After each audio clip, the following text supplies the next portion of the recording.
Thank you. Thanks, Tom. Dean, everyone. It is always an honor and a pleasure to speak to the group. It's a little bit different here. Of course, this is the new normal, and all of our lives have changed dramatically compared to what we thought they were going to be, not just a year ago, but 6 months ago. This isn't going to be about highlights of the trauma season, because the only trauma I've seen this season was letting some orthopedist give me a new knee. But what I did find that, like many of you, I got a little rattled and bored by looking at the paper every day and see what the death count was.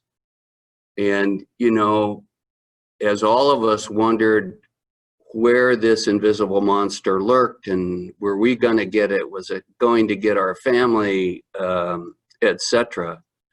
And my hat's off to all of you who have been in the fray. I was down on 4th Avenue one morning. Actually, I was going to the wine store and they were closed, but I looked in the doorway, and here's this woman. She was in her 30s or something, and it was kind of chilly that morning. This was back in March or something, and you know, she had a pair of shorts on and a light top, and she was kind of looked agitated and was rolling around, and I couldn't tell what was wrong with her. I stayed in my car because I was fearful, and so I called 911. And I just happened to glance across the street to the gas station, and lo and behold, there's a medic unit or an 8 car. And they said, well, 814's right there, and they'll come on over. And as I sat there and I watched the medics get out of the rig with their plastic gowns on and their masks on and their goggles and their stethoscope and blood pressure cuff in a plastic bucket, it really hit me like a brick in the center of the head. I thought, this is very different.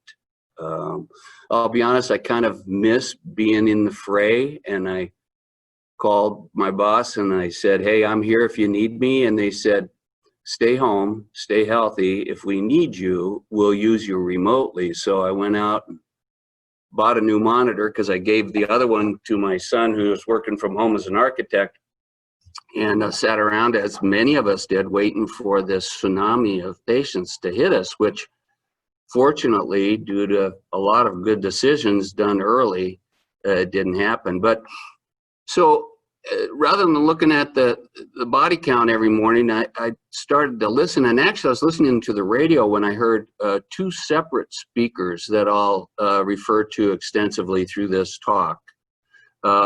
One was Frank Snowden, who's a medical historian at Yale, who wrote an amazing book called Epidemics in Society. And the other one was a woman, Sonia Shah, who's a medical reporter and writes for a variety of different periodicals, including the New Yorker and others, called Pandemics.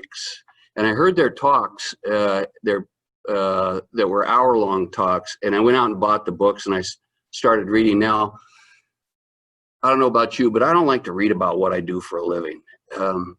In the midst of a pandemic that's turned our world upside down, it was hard to sit down and read these tomes. But I knew I should do it. And then when Dean called me and twisted my arm, I knew I had to get off my duff and go for it.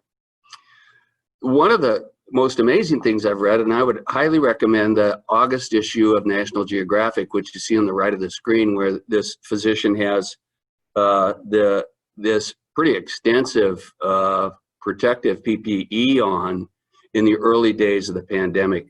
Not only is a printed version excellent, but if you get the digital version, which I went ahead and did, you can hover over and expand on all these things. Well, PPE back during the Black Plague in the Middle Ages looked like this character with the big beak on the left, which is a physician with a waxed gown, a beak that was packed with herbs and spices that hopefully would neutralize this miasma, as it was thought during the humoral phase of medical science, if you will, to counteract the effects of the bubonic plague, as it really went across, particularly in Europe, and killed millions. And then in the center, unfortunately, you see a world map that comes from another great resource, which is the Johns Hopkins University site that is as good, if not better, than the one that that 17-year-old kid over on Mercer Island put together when he started tracking the incidence of the virus and disease as a high school senior project. So that said, again, I'm not PC body trained here. I'm not pretty much a Mac guy. If I hit that arrow, is that going to make it go? Where did yours go? Oh, good. We've ruled out rookie operator error. Not you. There we go. Well, disclaimers, I have none. Acknowledgements. This is mostly a history lesson, so I know many of us bristle and we grow a little impatient, but really we'll think about the people who were here and helped us and set this up. This is a Edward Curtis photo in 1896 of Princess Angeline, who lived down on the mudflats here in Elliott Bay, and she was the last remaining survivor of Chief Sealth, or Chief Seattle, for which our city is named. And of course, these two characters, which were my mentors, Dr. Kopus and Dr. Cobb. This is back in the early 70s, and you can tell by the hairdos of the medics in the background, which I'm trying to recapitulate here, my COVID hairdo.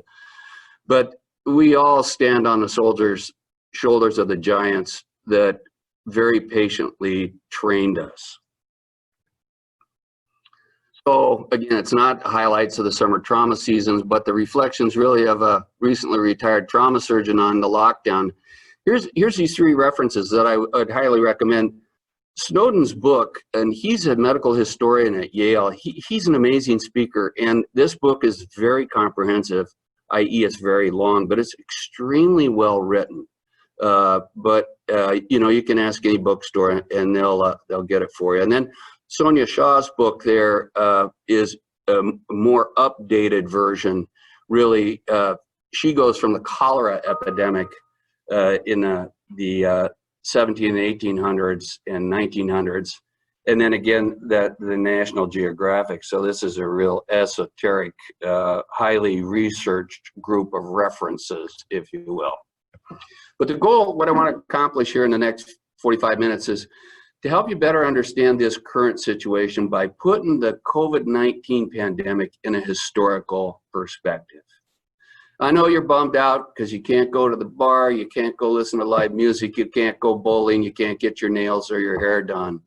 But can you imagine being locked down for centuries like some of these people were?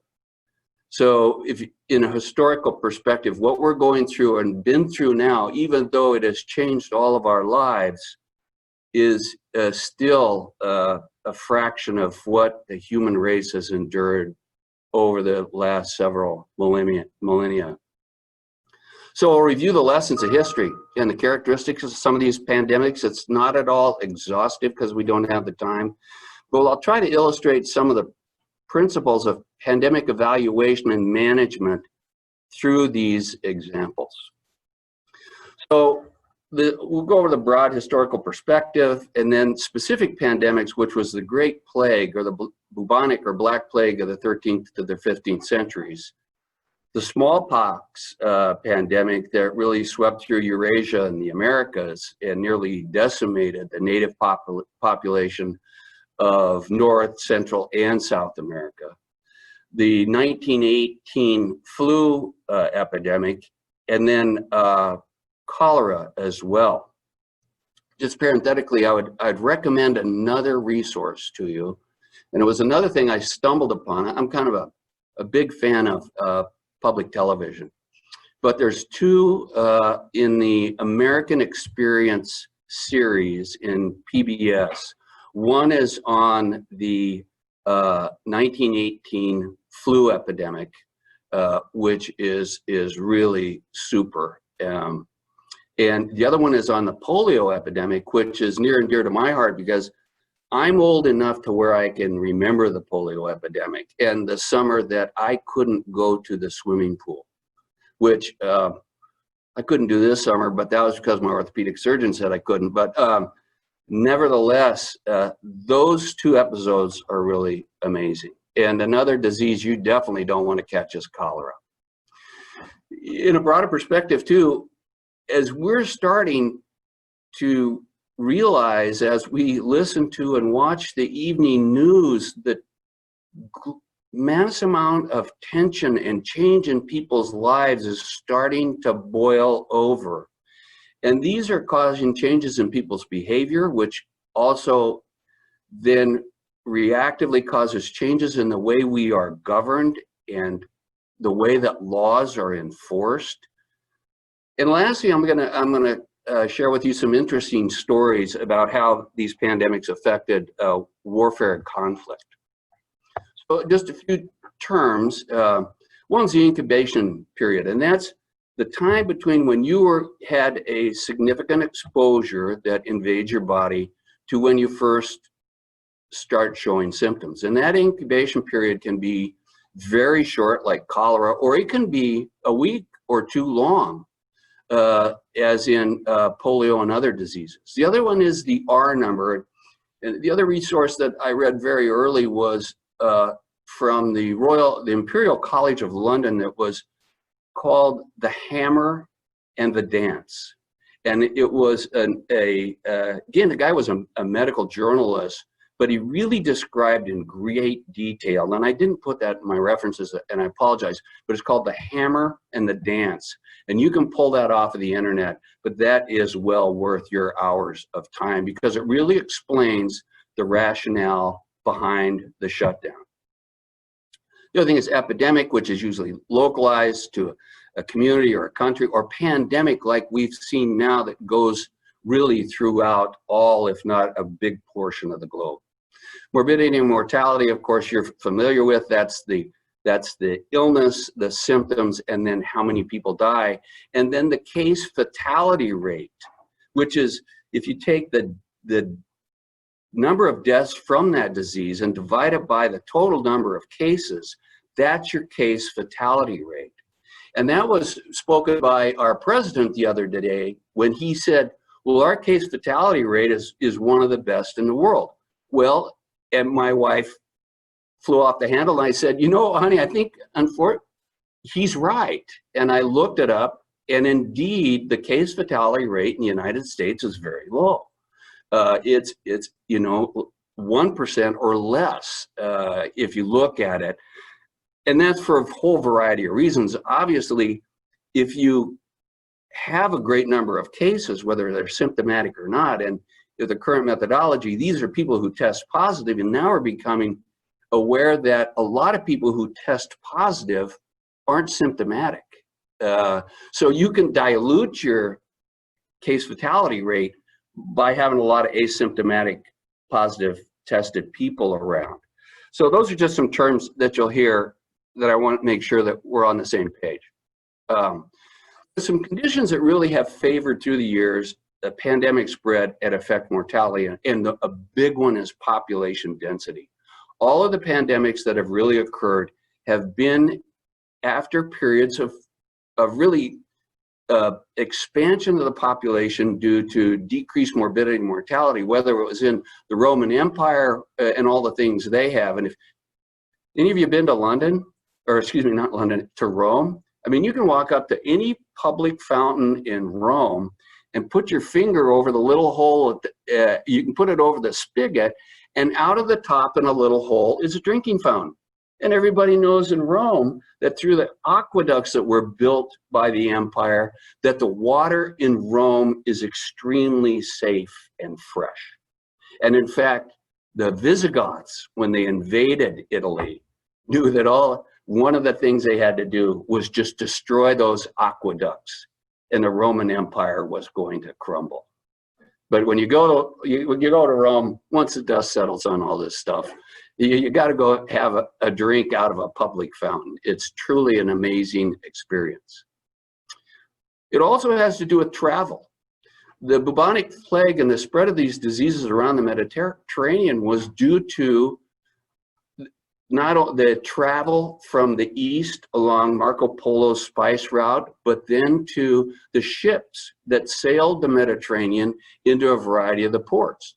And some of the biggest ports were in southern Italy. And that's where a lot of these things started, but then they spread to the ports and then through the overland. The underlying health of the population is really important. Their nutritional status. What was last year like? Did we get good crops? Was it a famine? Was it a horrible drought? Or was it horribly soggy and wet and cold, which is the circumstances that created the famine that really set up the great bubonic plague of the 13th to the 15th centuries? Sanitation is a huge issue. I mean, any of you that have traveled to less developed countries and seen people just dump the human waste out the window know that we've come a long way in terms of controlling human and animal waste. And that really didn't come about in most societies, although there were some isolated examples. Really, ironically, the Aztecs, the Incas, the Romans, they did a great job of not only delivering fresh water or the arterial side, but also of disposing of the effluent of waste, or some had described in the sanitary report back then as the venous side to carry it away.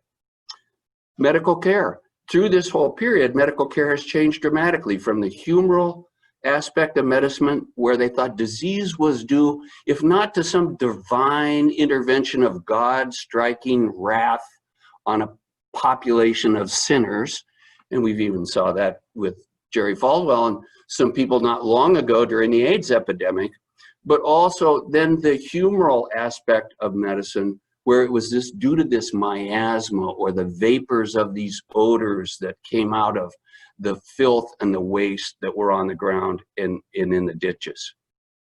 The other concept is of a virgin soil epidemic, and that's what got the Native Americans, is that they had not been exposed to a lot of these pathogens, and that concept is really important. There's some great examples I'll share with you.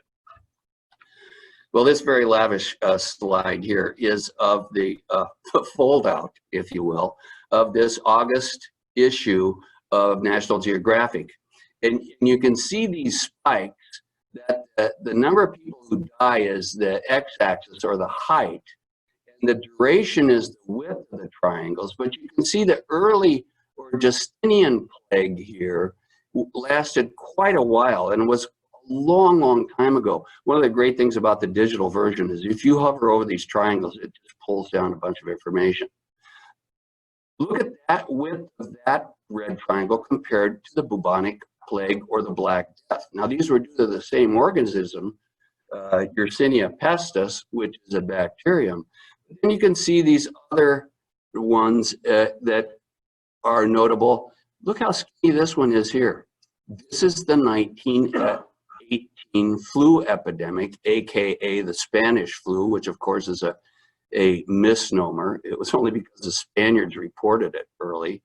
And then some of the others that we know well. But again, this is a well-spent $50 if you want to go and subscribe to National Geographic to get both their digital and printed version, because the amount of information you can extract out of there is truly phenomenal. So you can see that pandemics have been going on for thousands of years, and probably long before that, even before recorded time. And at times, they nearly wiped out. The Justinian plague nearly eliminated the human race from this planet. Millions and millions of people, over the 50% of the human population on Earth, succumbed to this plague. Well, the plague from Yersinia pestis had these three different things, as I alluded to. And the modern plague continues, although it's confined to sporadic cases really in rodents and prairie dogs out in very rural areas, such as in the Southwest is where we see it there. But you can see in this map where the first The second, as I alluded to, from Marco Polo's spice route, and then how it spread through the Mediterranean shipping and then through the rest of Europe. And then the modern plague, which came from Asia, has now spread, and then in this country at least, it's in the Southwest. So the Black Death, or the Great Plague, was a horrific phenomenon, and I think it came from Genoese sailing galleys that landed in Sicily at the ports of Messina, Sardinia, and Corsica. And so it came through mainland Italy and then through the remainder of Europe and also through the ports. It was on the heels of a rapid expansion of the population, followed by a very drastic change in the weather, and then a subsequent famine. So the underlying health of the people were, as it was said, it was a true Malthusian, who was a economist and philosopher, maldistribution of resources. The population basically was weakened and it had outgrown its food supply. So this pandemic killed half the population of Europe at the time. It had several spikes. One was in London and then again in Marseille, but the majority of the deaths happened here in the 14th century, which when you look, I mean, that's not a very long period of time, but it killed people by the thousands and thousands each day in many of these cities. And you can just imagine what a logistic phenomenon that was. And some of the fairly necessary but draconian methods that were employed by the rulers to try to control it horribly disrupted society. As we know, we've been horribly disrupted by our rulers. Can't go bowling, can't get a haircut, et cetera, et cetera. Well, the organism that causes bubonic plague is a bacterium called Yersinia pestis. In medical speak, when we look in the lab, it is a facultative anaerobe, meaning that it doesn't grow well in oxygen. And hence that's why it likes putrid things and our intestinal tract, etc. It's epizootic, so it comes from animals in a somewhat complex trail of the fleas that live on rats. And the rats came on the ships, okay?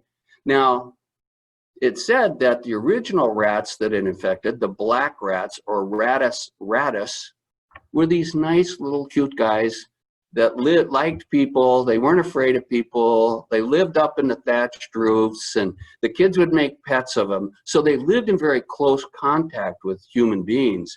It's very interesting. So the fleas on the rat would gorge themselves on blood to the point where they would just actually vomit and explode and die, kind of like a tick would. And a great number of organisms were released onto the rats and then onto the people in their bedding, etc. And it spread quite quickly. The fleas have an ability to really sense, due to carbon dioxide and warmth, where their next host may be. And as we all know from the mythology and the flea circuses, right, fleas can jump a long way. So they would jump from host to host. Okay, so these rats who lived in the grain stores on the ships and in the miller's mill and in the bakeries and etc., and then in the roofs of the homes, were everywhere. But people knew that when they saw the rats come out into the street and were dying, that this was a foreboding sign of a coming pandemic. And this classic painting here where the rats and the people dying in the street, and the stench was phenomenal, not only of the dead and dying, but also the infected people with these huge sores and buboes. This guy's holding his nose and holding his child back, and in the background, these body carriers are carrying off the dead, sometimes by the dozens. And you all remember that old Monty Python, right? Bring out your dead. Well, that's no exaggeration. It was a horrible reality. And here's a wax sculpture of somebody with these buboes or sores from the Yersinia pestis. Its incubation was 1 to 7 days, and then it started with a black blister, like a spider bite or something, or a carbuncle, and then high fever and chills, real shaking, teeth chattering, bone shaking chills, right? There's the heebie-jeebies you get with a mild cold virus, but we all know when we see people septicemic that you say, well, when you say chills, I mean, can't get enough blankets, teeth chattering, bone shaking, that is rigor. That is a true sign of bacteremia. Well, the bacillus lodges in the dermis and then invades the lymphatic system in the subdermal plexus and then causes these sores, these buboes, and then goes to the lymph nodes. And as these lymph nodes expanded, they were excruciatingly painful. And as the circulatory system began to shut down from sepsis, people got the characteristic gangrenous digits, as you see here in the hand, that we've all seen in people who have been on pressors for a long time in the ICU. At its peak, Yersinia pestis has a doubling time of only 2 hours. And the only critter I know that's more virulent than that is Clostridia perfringens, which will double every 90 minutes or in an hour and a half. It also has some real good tricks to block the effectiveness of your white blood cells, both your macrophages, which are very important for processing antigens and in taking care of invaders, and your polys or your leukocytes, which will engulf and kill most bacteria. So it also blocks the inflammation. And the sad part about it, it doesn't incur the patient with immunity if you're one of those lucky 15–20% of people who actually survive an initial infection. Well, responses to the plague, I don't know about your neighborhood, but anybody I know that's got a second home got the hell out of Seattle and has been living in Cle Elum or Orcas Island or wherever they can escape to. And that's what people did during the bubonic plague as well, to escape the masses and the slums. There were cleansing rituals, not only of the body and areas as much as they could, but ethnic cleansing as well. It was felt that this was God's way of smiting down the evil, the sinful. And so there were the drunks, the prostitutes, the criminals were rounded up and murdered by the populace. There was also a wave of anti-Semitism through Christian Europe, where they thought the Jews were responsible for this, and they accused them of poisoning the wells. And where in Alsace in 1329, they rounded up 2,000 Jews in their city, and they said, you're a problem, you gotta go. Well, half of the people renounced their Jewish faith, and they let them go. The other 1,000 they just killed and burned. Outsiders were thought to be a problem, and that's probably has some credence to it. And so they walled off their cities and they created military cordons that were enforced, and we'll talk about that as well. There were also piety cults that exist, the flagellants, the people that would wear the sackcloth and ashes and beat themselves with the cat of nine tails to achieve penance, which was finally got so severe that the Pope outlawed them. But there were people had patron saints, Saint Sebastian, who you see all over Europe, Saint Roche in France, or Rocca in Italy, and the Marians, who implored the Virgin Mary to save them, and such that one of the epicenters in Venice, they built this beautiful church that they promised if they would be saved by the Virgin Mary, that they would have a procession every year to this beautiful church. I've not been to Venice, I can't wait to go. I love Italy, but I never got up there. But right at the entrance to the Grand Canal sits the Basilica Santa Maria della Salute of Health in Venice. And each year there's a grand procession to ask for Mary's protection from epidemics.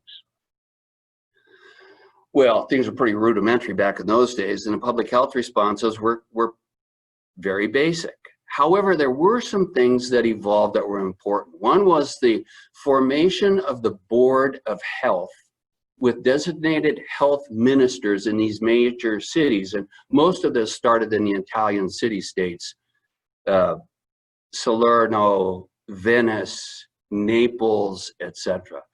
They made quarantine hospitals, in Italian known as lazarettos, right, from Lazarus, who was raised from the dead in the old biblical study, and also known as pest houses in English. And they were expansive hospitals, and I'll show you an example of the one that sits offshore in the bay just off of Venice. There were maritime quarantines where they wouldn't allow ships to dock until they were quarantined for a number of days. But I've always, you know, the right number of dollars in the right pocket at the right time, you know, we can bend some rules, and there's example after example of when the rules were bent and how this caused a horrible problem. This beautiful aerial view is of Naples, or Napoli, as they say in Italy. We had an Italian exchange student, I think old Roberto lived right out here in Circola, which is a suburb of Naples on the shoulders of Mount Vesuvius there. Pompeii's right around the corner. So I've stood on this hill, and Naples is this crescent or almost amphitheater, it was described. And down below was this horrible slum along the port where the conditions were horrible, not just during the plague, but became even more dramatic during the subsequent cholera epidemic centuries later. For land-based quarantines, in fact, the Austrian Empire made a 1,000-mile-long military blockade. You thought the Great Wall across the middle of England was big. This one was 1,000 miles wide and crossed the entire Balkan Peninsula. As you can see here is Bosnia and Serbia at the bottom. So they had, these were military patrolled borders, and there were military cordons around many of the cities and towns. Well, anybody recognize that building? That, of course, was the US Public Health Service Hospital here in Seattle, built in the 1930s. Right? In 1796 and then 1798, the charge to the US Public Health Service was really as a military quarantine and maritime quarantine to sailors, both foreign and domestic, when they would come into port. So it's also known as the Marine Hospital. And of course, this was Seattle, San Francisco, New Orleans, Staten Island. These hospitals were the US Public Health Service was designed to quarantine sailors in this country centuries ago. Of course, it then became, after PacMed pulled out of this building, it's a long story. I was working there at the time, took the patients to Providence, and they seismically stabilized this rickety building from the 64 earthquake here in Seattle, then became the first headquarters of Amazon.com. So life moves on. Well, treatment, there wasn't much you could do. Containment, yes. Here's as a matter of fact, my exchange student's name is Barella, so I found this interesting. Theriac was the only potion that was really available, and it was a concoction of opium, a variety of different spices, and snake flesh. So this is really where maybe snake oil and snake oil salesman, the idea comes from. So that was one thing that they could do. Probably it just helped alleviate some of the pain and suffering. Of course, bloodletting and vivisection was common. If there was a problem in your body, then maybe you needed less blood, which just compounded things. A variety of poultices and soaks, and then of course the lazarettos, these sick houses. But once you were sent to the sick house, to the lazaretto, your case fatality rate was 60 to 70%. So if you went into a lazaretto, very few people ever got out. It was such a problem that they would ask people, and if someone was suspected of having a victim in their house, the military would lock the whole family in there and just let them die. There was also quick disposal of bodies. So the rituals that had evolved through a variety, you know, the Christian religion or the Muslim religion, you name it, for the mourning and processing of the dead were interrupted. Sound familiar? Happening now. You can't go to church. You can't go to a funeral. You can't go to your kid's graduation. So all of these other gatherings that were important cultural norms were cut off from people. And so they became very disenchanted and at times riotous. Well, this economic shutdown as well, they banned all trades that had any noxious odors. You could, no tanning of leather. Meat had to be eaten on the day it was slaughtered. Churches were bolted, shops were closed, and unemployment was nearly universal. So in the cities, these created resistance and riot, or a perfect dystopia. And it was described by some as a sledgehammer, not a scalpel, in terms of the ability to try to contain the plague. Now, this is not the Black Plague, but this is in subsequent cholera plague, which was almost as devastating, that happened several centuries later, where you can see the body handlers hauling away the dead. There's a picture of the Lazaretto Vecchio in the harbor just off of Venice that you see in the distance here. Huge facility, which was basically a pest house. But there were other helpful factors that came along. Some are kind of obtuse and hard to understand. One is what's known as species sanitation that I'll explain. There were climate changes, and then better hygiene. People realize it's not a good idea to lay around in your own filth. Well, the species sanitation had to do with the difference between a black rat and a brown rat, or a roof rat as it's known, because it lived up in the thatch roof, the happy little guy that the kids played with, and the bigger brown Norwegian rats, which were much more aggressive. They did not like people. They avoided people and ran from them.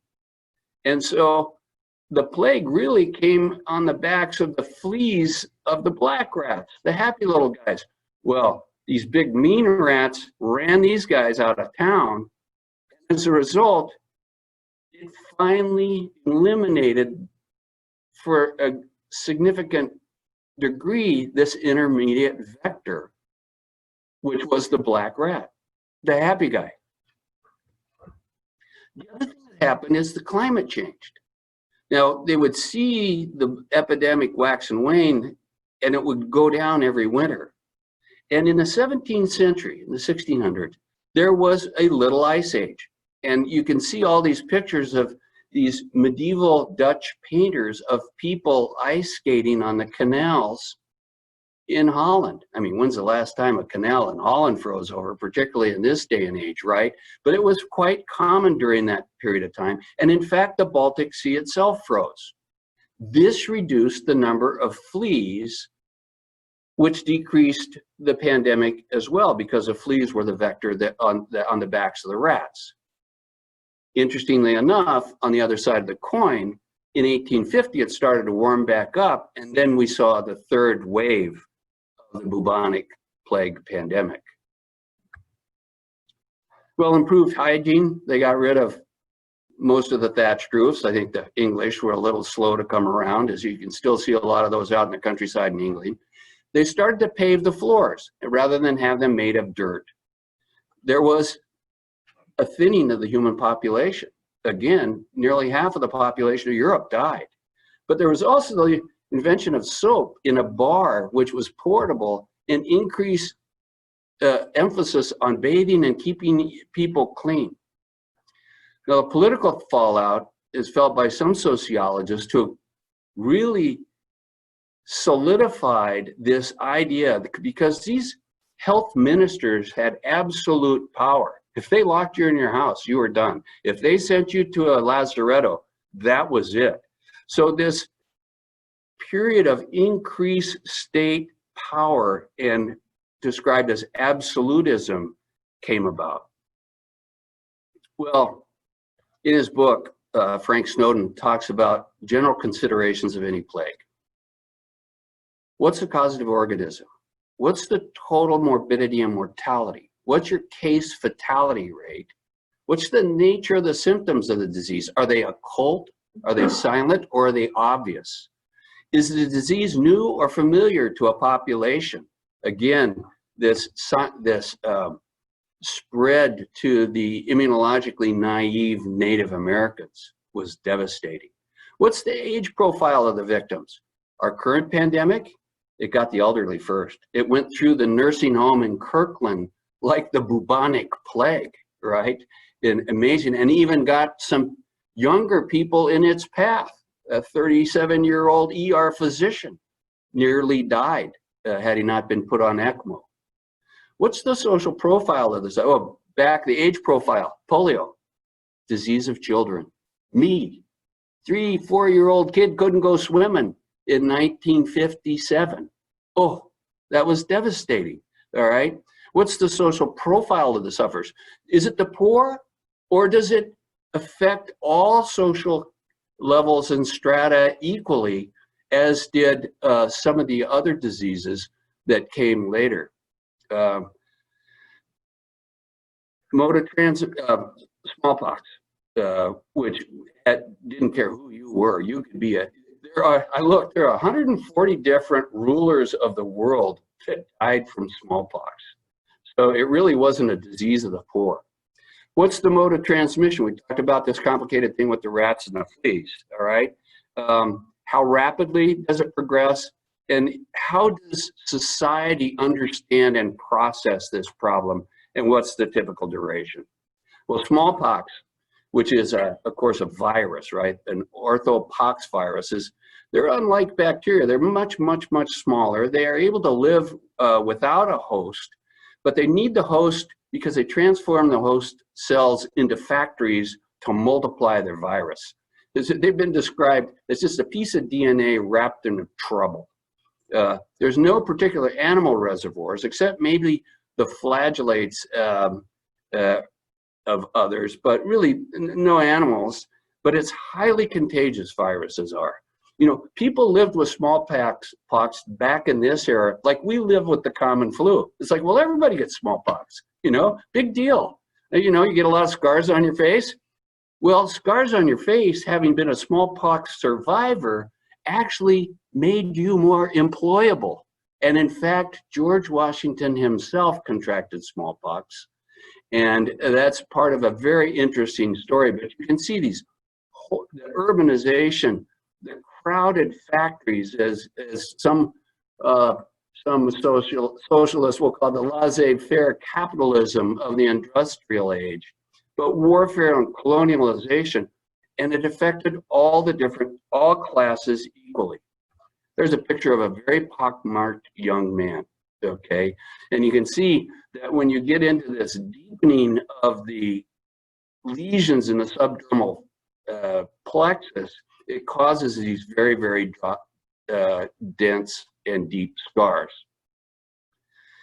Pre-eruptive phase, about 6 days, and then it starts to erupt into these red macules, bumps, that then become more elevated, and then they have fluid in the center at the vesicular stage, and then they deepen. But they're horribly, like chickenpox, horribly, horribly itchy. And when you lose the epithelium, then you're at risk for secondary bacterial infection with staph or strep, which is all over our bodies and everywhere. In fact, there was a great paper by John Waldhausen, the current chief of surgery at Children's here in Seattle, that back in the 90s, they had these kids with chickenpox who got secondarily infected with this bad group A strep. And they had no idea what to do with it. So they called David Heimbach, the director of the burn center, says, you gotta come over and see these kids. What are we gonna do with these kids? It was in fact a necrotizing soft tissue infection that they had developed as a secondary phenomenon to their chickenpox. And so they did a complete fascial excisions of these kids and skin grafted and saved their lives. So if you look at the case fatality rate, if you get just a few of them, it's not so bad. If they're semi-confluent, it is 40%, but when they get confluent, most of the people died. And if you had the severe hemorrhagic form with coagulopathy, nearly everyone succumbed to smallpox. Well, the treatment at first was pretty rudimentary. Well, surround them with red. Well, incise and drain them. Well, give them warmth. Well, give them cool. Give them plasters and poultices of a variety of things. Well, none of this stuff was working. And so Sydenham, who was a British physician, he said, he made an observation that the wealthy people actually did worse. And I told you there were over 140 nobles in Europe who died of this disease, including, you know, Louis XV of France and Mary of England, etc. Now, this is a picture of a physician doing an inoculation, which is an amazing story in itself. But first, it spread to the New World. Columbus brought it to the Arawaks on the island of Hispaniola, now Dominican Republic, and Haiti, right? And their original population was thought to be 1 million people, and within 28 years, you can see this graph of the Aztecs, when Cortez and Pizarro went down there, it decimated the Native American population, not only North, Central, and South America, but it went through them. And this was what they would call a virgin soil epidemic, that they had no immunity. They had never been exposed to this organism, and it killed them, and it killed them quite effectively. And this graph comes from a wonderful book called 1491, The World Before Columbus by Thomas Mann. It is an excellent book. The population of the Native Americans is one of the hottest debated topics in cultural anthropology at present, but it was probably on a magnitude of 10 times greater than we thought it was. So inoculation was common in the Middle East and in Asia and Africa, as it turned out, in the 1700s. It spread to Europe with the wife of the British ambassador to Turkey heard about it, and she wanted to get her kids inoculated. And even though it had a risk of 1 to 2% mortality, it required 3 months of preconditioning, and it was expensive. This 25 to 30% is just the untreated case fatality rate. But with inoculation, it dropped it from 25 to 30% to 1 to 2%. Well, this guy, Cotton Mather, was a preacher in Boston. He was the guy that was responsible for the Salem witch trials. So he wasn't the most popular man around. However, he was a very observant guy, and he had this slave, Onesimus, who was he was born in Africa and then traded to Boston. And on Onesimus, he had these scars all over him. He said, well, what's that from? He says, oh, you know, they do this thing and then it keeps you from getting sick, this scarification, which was inoculation. So it was well known in other places. So Mather convinced this doctor, Zabdiel Boylston, to give it a try. And in fact, the Boston epidemic, there were 6,000 infected and 844. They had a case fatality rate of 15%. But the people that Boylston inoculated, the case fatality rate dropped to 2%. It was a phenomenon. So about that time, we were having this war, the Revolutionary War against England. And the problem is the British had all been exposed to smallpox. But mostly the younger Americans, now Washington had gotten it and survived when he was 19. But the other recruits in the Revolutionary Army hadn't, and they were really worried. And they thought, man, if smallpox gets loose in our army, we're history. So they debated back and forth, Washington and Franklin and all these guys and Adams, and they finally decided, Washington finally decided, okay, let's go for it. But they kept it quiet. And so they kept sneaking small groups of the Revolutionary Army out of Valley Forge into Boston. That must have been a good deal, because you got to go to Boston, or excuse me, Philadelphia, and get out of that cold, miserable thing and not Valley Forge. So they went, and he decided finally to not only inoculate the entire Revolutionary Army, but also all of the new recruits too. So it was amazing. So that the infection rate from smallpox fell from 17% to 1% in the Revolutionary Army. And it got the British, and so if the British would have known that, they would have maybe sent them some blankets, say, right? There's this thing about genocide of the American Indians with blankets with smallpox that we'll get to later. But it was actually the British who did that. It wasn't the US cavalry. And the British had done that very earlier during the French and Indian War. Well, this guy, Edward Jenner, he had gotten smallpox as a kid. And he became a physician. And he was a country doctor in England. And he noticed that milkmaids never got smallpox. And that's because most of them had another variety of a similar virus called cowpox. And so that had some cross immunity to smallpox. He took very careful histories, and finally he decided, well, he's going to do it not to his kid, but to his gardener's 8-year-old son. So they'd make a small incision, and there's a picture of Jenner's lancet. They'd make a small incision, they'd take a thread, and they would dip it in the pus of one of these smallpox, cowpox sores. Excuse me, I'll back up. Inoculation, they used a small pinprick of the actual smallpox secretions.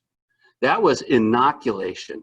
Vaccination was they would take a thread and dip it in the cowpox sores and put it in this little incision in people's forearm. Okay, so vaccination, any of those Latin scholars or Spanish speakers know that vaca or vaca is cow. So that's where the term vaccination comes from the Latin vaccinus, which means cow. But Jenner was an amazing breakthrough. Well, the Spanish were pretty savvy too. They realized, geez, we got these colonies out there. We've got all these Spaniards out there and all of these people working for us, and we don't want them to get sick. So in 1803, they launched a worldwide expedition to inoculate the Spanish Empire around the world. And they sailed out of Spain to the Canary Islands and then down to the Caribbean, and then through that via land up into the US, and then down to Peru and all the way into Chile. And the way they did it is they got a group of kids. They went to the orphanage, got 22 boys infected, and they would inoculate them so they'd get just a little bit of the disease. And so as they passed it from one kid to the other, they could cross and make this long journey. I said, so what happened to these kids? Somebody asked me when I was telling them the story. Well, I looked it up, and they were then, all of these kids, and almost all of them survived, they were adopted by families in Mexico in the Spanish colonies. And then in Mexico, they loaded up another 22 kids, crossed the Pacific to the Philippines, and that way vaccinated or inoculated, I should say, the Spanish Empire. Well, the deal with the blankets and the cavalry. There's very little evidence, although there was one scholar that promulgated this story, but when people went back to try to document it, they couldn't find any evidence. And I thought, oh, come on, that's just white people's whitewashing of a story. But so I went back and I looked at 1491, and then I looked at Howard Zinn's People's History of the United States. And if anybody's going to call BS on white people not treating Indians well, it would be Howard Zinn. And then the indigenous history of, so nowhere is this documented, and actually there's a lengthy article about how this steamboat went up to the Missouri River to these forts, and in fact, the fort that it was allegedly, the deal wasn't even run by the cavalry, it was a commercial fur trading port, but there was a couple of passengers on the steamboat that probably got some Mandan Indians infected in that spread. But it probably had come up earlier through the Southwest and in the Indian tribes and up through the Plains Indians. And how it got to the Pacific Northwest when George Vancouver pulled in these parts with his boat pictured there, because Vancouver and those guys would come upon a village in the Northwest and in Southeast Alaska and the British Columbia, and the villages would be empty of people. And so one of the theories was that these people had been wiped out by smallpox. So it was actually Lord Geoffrey Amherst's captain who sent the blankets to Indians during the French and Indian War. It wasn't the US cavalry a century later. Polio, there's the iron lungs, viral, peaks in the summer months, fecal oral transmission, mostly children. Most of the time a mild disease, but 1% of the time, it's got paralyzed. I had a good buddy of mine who had a short leg from polio. And he always had a short leg. I couldn't go swimming that summer. The vaccine development was this race, now like we've got now, warp speed, right, to try to get a vaccine against polio. Well, Jonas Salk had an inactivated injected vaccine, and you can imagine the logistics of that process, versus Sabin, who had a live oral vaccine, which is just drops on a sugar cube. Well, there were some issues. There was a Cutter incident. And now as we do this warp speed thing, we better remember the Cutter incident, which was in Cutter Labs. They had live virus that contaminated a couple of batches that caused 4,000 infections in kids. 51 of these kids ended up paraplegic and 5 of them died. So you got to be careful if you're pushing this too hard, too fast, with too much loose money. So Sabin's oral vaccine won out because it was cheaper, it was safer, it was easier to store, and you didn't need a doctor or a nurse to inject you. All you had to do is teach a Boy Scout how to put a couple of drops on a kid's tongue or on a sugar cube. And I can remember as a child on SOS, Sabin Oral Sunday, lining up at the Cheyenne County Hospital in Sidney, Nebraska, and getting my sugar cubes. I can remember going to the Cheyenne County Fair and going through a semi-trailer as like this and saying hello to the kid in the iron lung, a 14-year-old kid. And here's a kid who painted with his tongue while he was in this negative pressure ventilator, this iron lung. Well, this launched this global polio eradication initiative that used the Rotary Club, which was really the Gates Foundation of its time. I spent a summer in Haiti. The Rotary Club is an amazing phenomenon around the world. It is truly an incredible philanthropic organization, both of expatriates and local people. So they have helped this 4-pronged attack to try to eliminate polio from the rest of the planet. But there have been some setbacks, and a lot of them happened in areas where there are cultural setbacks due to religious issues, cultural issues, mostly in African Muslim countries. Interestingly enough, this vaccination campaign modeled after the Cuban model of what they call CDRs, or Centers for the Defense of the Revolution, which are the neighborhood Communist Party clubhouses. And that's how Cuba organizes all its people. That's how they can get all of these things like hurricane evacuation done, immunizations done, etc., for a fraction of the cost that we can pull off. But these guys use the Cuban model. Cholera, I'll just say this is a disease you don't want to catch. This will kill people within hours. And you know, you'll be fine at breakfast, you'll be fine at lunch, and it's a story that Sonia Shaw tells when she got on the plane coming back from Haiti. All of a sudden, before they entered the plane, they closed the plane and these people came running back. And she said, what happened? What happened? And he says, he shat himself. And so cholera is so phenomenally infective, and it came out of India. And it has a very high case fatality rate. People will lose liters and liters an hour. I'm not going to go into any more of this because we're out of time. I'll just tell you 2 more stories and we'll quit. Diseases can help tactically in warfare. This is a story of how the Haitians beat Napoleon's army. Napoleon sent his brother-in-law, Leclerc, big, huge armada, you know. He had 65,000 troops. They thought, we'll go and wipe out these people.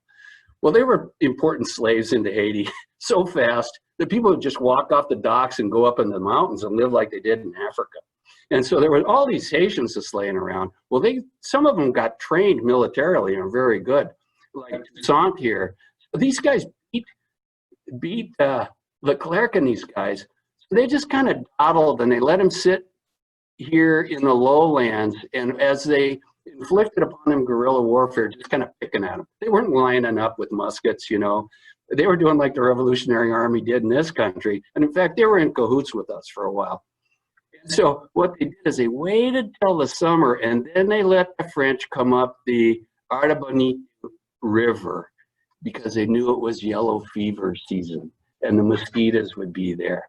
So Leclerc started with 65,000 people. 50,000 of them died, and most of them, 40,000, died of yellow fever. So it was a classic example of, you know, pay attention in biology, even if you're going to go into the military.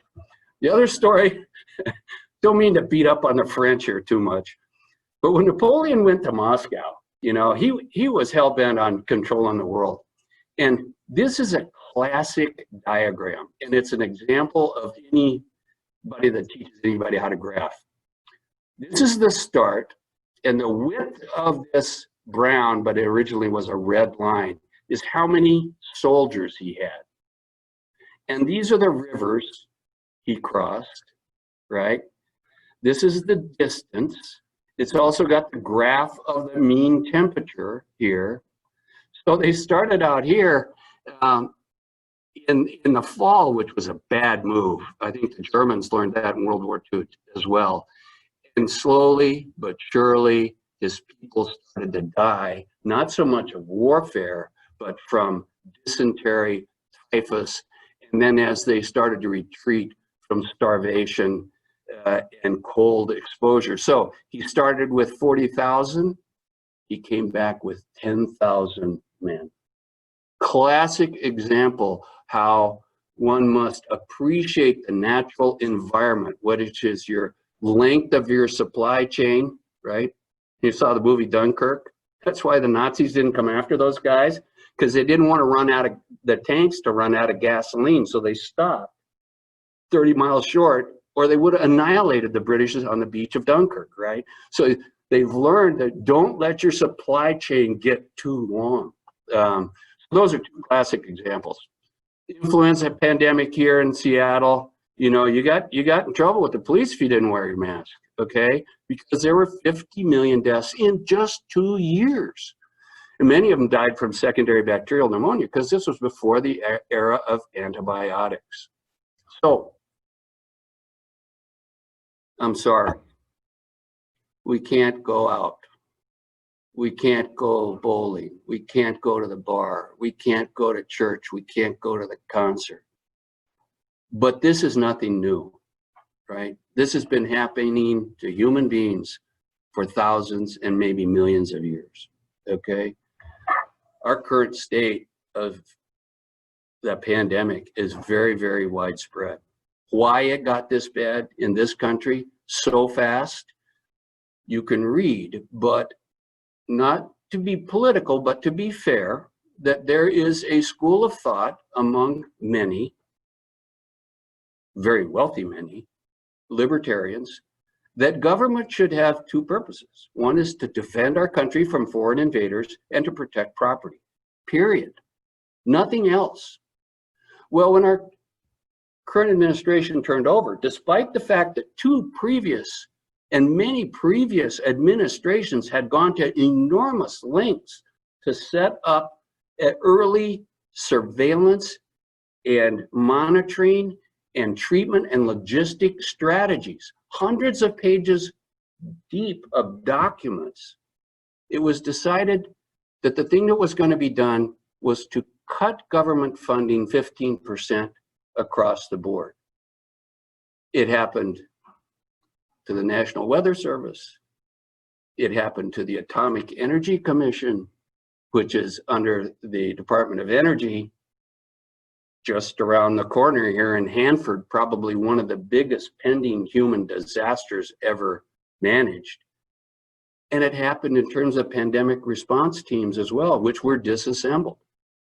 The people were sent home from China, where they had a working relationship, just like Sabin and Salk had with the Russian scientists during the Cold War to develop a vaccine. So this idea that we can just stay home and do our own little thing and the heck with the rest of the world is not a good strategy, because organisms, bacteria, viruses, be they may, know no boundaries. At times they don't know a wealthy person from a poor person. They don't know a child from an elderly 90-year-old in a nursing home. So the more we learn, the more microbes evolve. And what Calvin Coolidge said, nothing takes the place of persistence. Persistence alone is omnipotent. So we have to be ever vigilant. And Frank Snowden, at the end of his book, said, if we wish to make economic decisions that give due consideration to the public health vulnerabilities that result, and to hold the people who make those decisions accountable for the foreseeable health consequences that follow. In the ancient but pertinent wisdom, salus populi suprema les este, public health must be the highest law, and it must override the laws of the marketplace. Again, I can't thank all of you enough. My personal case fatality rate is 20%. In the first week, I lost my neighborhood grocer and friend. My brother, who is DNI, got COVID, even though he was in a lockdown assisted living. I can throw a rock from my porch and hit 3 people who have got it. And fortunately, they've recovered because they're younger and healthier. So, as they say, this is no humbug. This is no hoax. This is real, and we all have to stick together, work together, so that we can come through this successfully. So I want to thank all of you for what you do. It is so important. Medic One, Harborview is close to my heart, and I can't say thank you for what you do enough.